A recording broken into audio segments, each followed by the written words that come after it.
বিড়ালটি রাস্তায় একটি মোরগকে আহত অবস্থায় দেখতে পায়। মোরগটিকে বাসায় নিয়ে যায়। বাসায় নিয়ে মোরগটিকে ঔষধ খাওয়ায়। এবার বিড়ালটি মোরগটির জন্য একটি সাদা স্কার্ফ তৈরি করলো। বিড়ালটি মোরগের গলায় স্কার্ফটি পরিয়ে দিল। দুজনেই খুব খুশি হলো। বিড়ালটি মোরগকে মাথায় বসিয়ে সাইকেল চালিয়ে যাচ্ছিল। এবার মোরগটিকে পার্কে নিয়ে দোলনায় বসিয়ে দোলাচ্ছিল। বিড়াল এবং মোরগ একটি নাগরদোলার সামনে সেলফি তুলছিল। রাতের বেলায় বিছানায় বসে ভালোবাসার সাথে মোরগটিকে জড়িয়ে ধরছিল।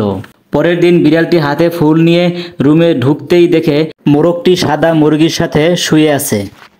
বিড়ালটি হতবাক হয়ে একটি ভাঙা বাড়িতে একা বসে কাঁদছে এবং বিহার পান করছে। রাগান্বিত হয়ে রাইফেল নিয়ে সাইকেলে করে ছুটছে। এবার বিড়ালটি সোফায় বসে থাকা মোরগ ও মুরগির দিকে রাইফেল তাক করে গুলি করে। এবার বিড়ালটি মাঠের ভিতরে বসে মোরগ ও মুরগিকে রোস্ট করছে আর কাঁদছে। রোস্ট করা হয়ে গেলে টেবিলে বসে খাচ্ছে আর কাঁদছে, কারণ তুমি এখনও লাইক সাবস্ক্রাইব করোনি।